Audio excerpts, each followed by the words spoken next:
नवाजा और मोहम्मद सल्लल्लाहु अलैहि वसल्लम का उम्मती बना।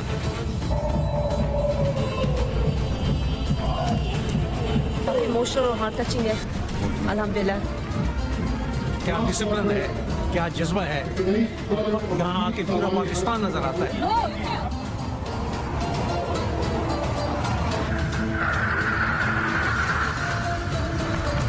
और यहाँ पे आने के बाद हमें ये महसूस होता है कि हम एक मजबूत हाथों में हमारी फोर्सेस हमेशा हमारी हिफाजत के लिए तैयार हैं।